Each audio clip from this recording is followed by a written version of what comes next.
So a lot of us have heard, just be yourself. Be yourself, you'll be fine if you just be yourself. But what the hell does that even mean?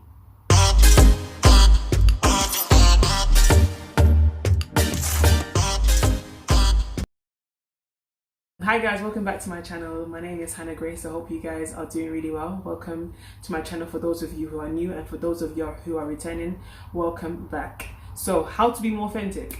Authenticity is the unpacking of the self. It's the bringing of the whole of you to the surface. It's not bringing some of you, it's not bringing only the good parts, it's bringing the good and the bad to the party, and you choosing which part of you that should come to the forefront at a particular situation. Authenticity is not just saying it how it is. I'm just giving it to her. I'm just telling her how it is. I'm just being myself. I'm just being real. And so a lot of us have lived an inauthentic life from our childhood because we have not been taught to be ourselves. We've been taught to be something that's acceptable in this society. That's not necessarily reflective of how we feel inside, what we genuinely think. It's just what will keep us safe, what will keep us happy, what will keep us being benefited in the world we're living in. Certain parts of our personality that we have to keep to ourselves and only to ourselves, because that part of your personality is not going to benefit you, it's not going to benefit the world. And so we've lived this inauthentic life. We've been taught that certain things are safe, certain things are good, certain things are bad, and we want to be good by nature. We don't ever want to feel this sense of shame and a rejection, because as human beings we have egos, and our ego hates feeling shame. Our ego hates feeling like we're an outcast, coupled with the fact that maybe you're an empath who feels things deeply, and so in order for you not to feel this shame and embarrassment and this rejection, you just conform. I remember going to school, we used to have these stars and stickers which affirmed how good you were, and when we didn't get one, we will feel upset and feel like, I want a sticker, so we'll do whatever it takes just to get a sticker. And so that was priming us from a young age. There's certain behaviors that once demonstrated you will get rewarded for, and whether that behavior was authentic to you or not, you would do it anyway. And I'm not saying you shouldn't have good behavior, but there's certain things you were doing just to do, just to get, just to have. We can only be authentic to the degree we know ourselves. The more self-aware we are, the more we can become more authentic. The more we know ourselves, the more of ourselves we know, how we are, what our likes are, what our dislikes are, what our limiting beliefs, what do we value, what do we not value, what ticks us off, what makes us happy, what makes us really frustrated. The more we are self-aware, the more we can become more authentic. And authenticity for me is the goal of life. To live a life that's inauthentic to you, live a life that is just for other people. What's the point of living? You are an original. We are all originals. There is no one like us. There will never be anyone like us. And to live a counterfeit life, a life that is for other people, a life that is a combination of personality traits from other people meshed together to make our personality, is not the way we should go. And so this journey of authenticity, it really starts from knowing yourself. The more of yourself you know, the more of yourself you can be. The journey of authenticity is a very laborious and taxing one. Emotionally, mentally, physically at times. It takes you doing the self-work. I mean the real self-work. I mean the isolation and the solitude to know yourself and to understand the essence of who you are, and not trying to be influenced by other people. Because true self-awareness, true self-work happens in isolation. When you're not influenced by what's going on around you, when you're just focusing on yourself, when you're doing the inner work, when you are spiritually awakened, when you are focusing your eyes on the one who made you, which is God, and you're looking within yourself to know who you are without the influence of this person or that person. And you know what solitude means for you. That could be away from a group of people, that could be away from completely everyone. You're in a mountain, you've gone to the desert and you just want to be on your own for 3 weeks. That could be just one consistent person around you in this process of you becoming more self-aware. That could be for a period of time or for however long. You know it yourself. You know what's right for yourself. And I think a lot of us know who we are, but a lot of us are so afraid to express who we are. And I think when we get to the place of solitude, a place of just knowing and allowing ourselves to know, and not trying to deny what we know, and just being authentic, the place where there's a congruency between what we think about, what we genuinely want, and how we act. That's when we can start becoming more and more authentic. Authenticity is the mending of this broken consciousness between your inner being and what you display to the outer world. There has to be a congruency between the inner world and the outer world. how you feel inside and how you are displaying yourself to the outer world must be coherent. You saying, oh, I like this person, oh, I like this person is my friend, I like this person, and then how you really feel is like, I can't stand this person, oh my gosh, this person is pissing me off. And you don't say that. Obviously, I'm not telling you to go around and tell people that you don't like them and be harsh and be abrasive and rude. No, that's not what I'm saying. But don't pretend that you like this person when you actually don't. Don't say everything is fine when everything is not fine. Be true to who you are and don't be afraid. And again, the moment you become more self-aware, the easier it will be, because you start accepting the person that you find. Self-awareness is one stage, knowing yourself. But then the next stage is loving the person and accepting the person that you find. So you can ultimately be the person that you are. So the moment you start knowing yourself, you become more self-aware, you understand, okay, this is who I am, and then you love the person that you find. It'll be easier for you to display this person to the outer world without feeling shame, without feeling rejection, without feeling like, oh, I can't understand her, to be honest. Even me, I don't even like her myself, to be honest. But you are able to accept that person and be that person because you have first loved yourself. The greatest barrier to us being authentic is this persona that we have upheld for years. This persona of good person, this persona of there's nothing wrong with me, or even if there's something wrong with me, oh well, I can, I'm just a good person, I'm fine, I'm good, I'm a kind person, everybody knows me as a good person, I'm very agreeable, very accommodating, and I don't want to do anything to ruffle any feathers. I don't want to do anything to make anyone have misjudgments about me, to think otherwise about me. So let me carry on as I am. After all, I do want to be kind to people, and that again is not authentic to who you truly are. Authenticity is bringing all of you to the table, not just the kind parts, not just the parts that's accommodating, that's agreeable. It's bringing the resentful part of you to the surface. It's bringing the frustrated part of you to the surface, and not feeling ashamed of it, and not feeling like, oh well, I'm not going to be accepted. If they don't accept you, they're not for you, and that's something you just have to accept. And I made a video on that, and I'll link it up here or here. And I was speaking about just accepting things. And I think the biggest thing we need to do, and the biggest thing that will help us on this journey of becoming authentic, is just accepting things. And that's not denying how you feel, and accepting that certain people are not going to like you. Accepting that because you are now showing all of you in all your glory, with no shame or embarrassment or remorse, you're not going to be liked.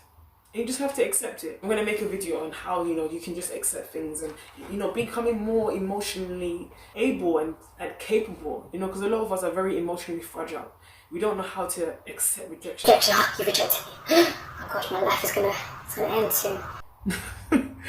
Oh, my life is going to end soon. If they don't like me, they know how I'm going to carry on. And in all actuality, we don't need people. We just put in our minds that we need people, If we don't have people, then we are doomed. We are, we're going to die. Oh, I need you. If I don't have you, that means I'm not going to be successful. And I know probably caveman times, it was a very important thing to have, community around you because of survival. You want to be safe. You don't want to be in a position where you are in danger.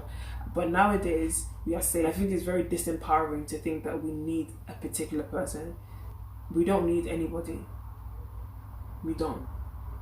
And that's just point blank period. We don't. We want them. We feel like we need them. The more self-aware you are, the better you can get out of this process. And a lot of us don't want to sit with ourselves. A lot of us don't want to dig too deep because we know we're going to find aspects of ourselves we don't want to find. We don't want to confront. We have suppressed it for years and years and years, and we don't want to confront it because it's so uncomfortable, and we're going to have to make a decision right in front of us what we're going to do with this aspect of our lives. And so we would rather just cover it up and just ignore it and not face it. A lot of us just want to just carry on as if nothing's happened, as if I'm fine, I'm okay, this is who I am, I've always been like this is who I've always been. But in actuality, you've just presented parts of your personality that kept you safe, parts of your personality that was beneficial for you as you've grown up, and not fully expressed all of you. And authenticity is about expressing all of you, all aspects of your life, all aspects of your personality. Not just the bad boy on the street, What about the guy who likes to be in his gang but also likes to read books? He also likes to play the piano. He also likes to sing songs. But oh no, I don't want to be seen as a weakling, so I don't want to express those parts of me. But those parts of you are not even dying. They are simply in prison, in a dungeon that you have put them in. And they are begging to be released. They want to be expressed, and you want them to be expressed, but oh, I'm too afraid of what people are going to think about me. And I'm going to make a video on how not to care about what people think about you. Because again, that's one of the biggest hindrances to us becoming more authentic, is what people are going to think about me. Oh my gosh, we're so obsessed, and I'm speaking from experience, obsessed by what people think about us, their judgments. We're too empathetic. We think too much about what people think about us. And at the end of the day, they're thinking about what we're thinking about them. So we're all thinking about what people are thinking about us. We're all thinking, it's like a very silly cycle that we're over in. We just care. If we're really honest with ourselves, we don't care.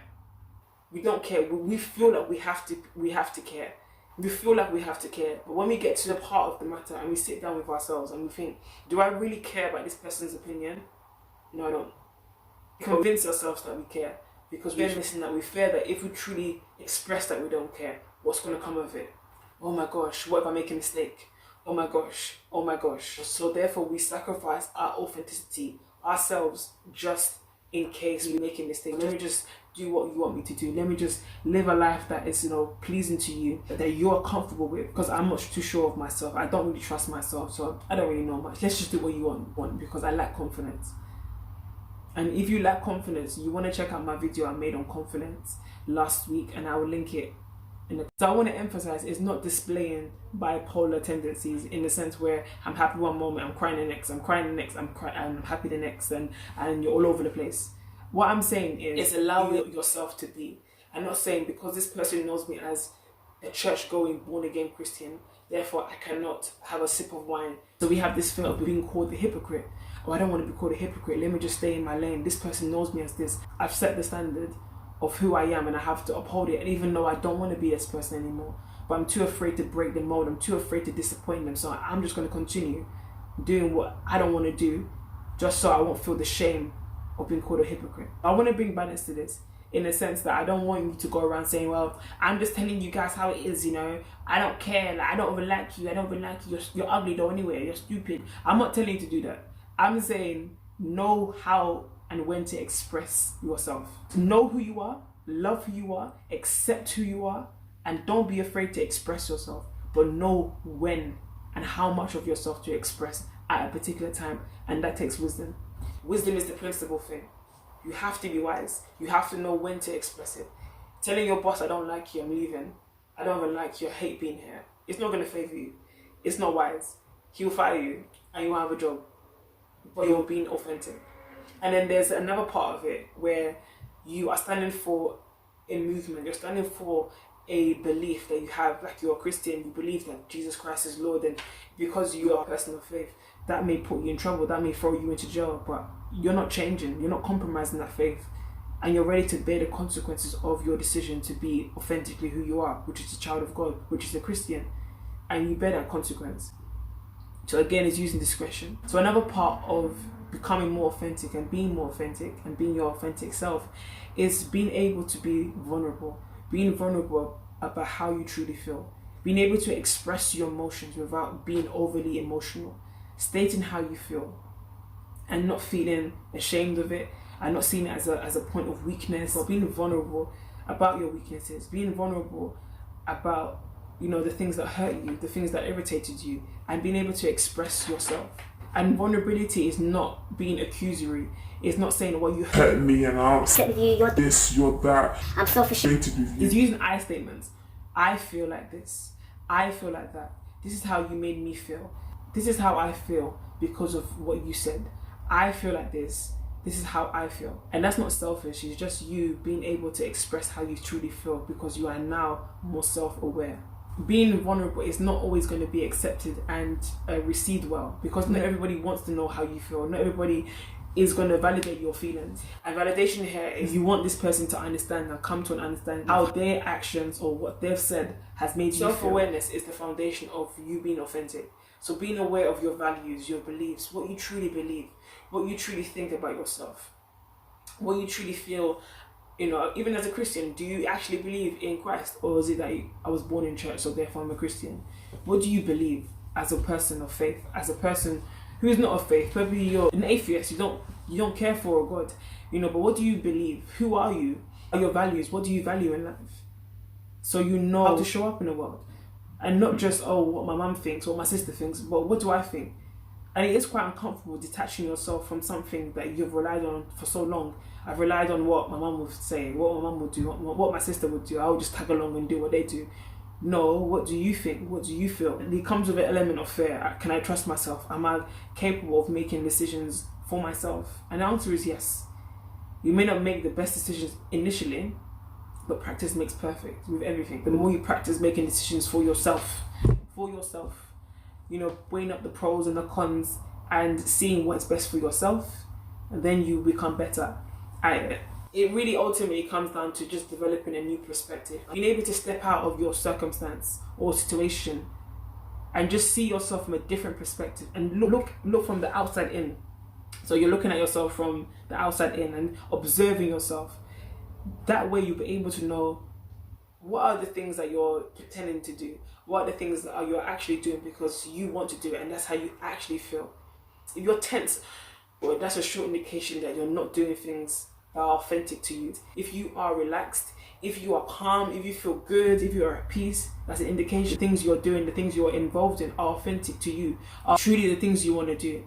If you feel like there's a battle within yourself, you're trying to convince yourself, there's an inner turmoil, then that's a sure sign. So as you progress on this journey of becoming more authentic and being your most authentic self, the pinnacle of it all is self-awareness. It all starts with self-awareness. The more self-aware you are, the better it will be for you. When you find out aspects of yourself that you didn't want to accept, but you have to accept it because you've gone there. Because you can't hide forever. My 3-part system of becoming the most authentic version of yourself, getting rid of people pleasing, getting rid of codependency, getting rid of all these things that will stop you from being the fullness that God has made you to be. It all starts from knowing yourself. You have to know yourself because you're constantly evolving, you're constantly changing. And you have to know, am I changing because of someone else? Or am I changing because it's just me evolving to the highest version of myself? And just accept it. So I hope you guys have been blessed today. And I want you guys to leave your comments down below, like the video, hit the subscribe button, and I'll see you in my next one.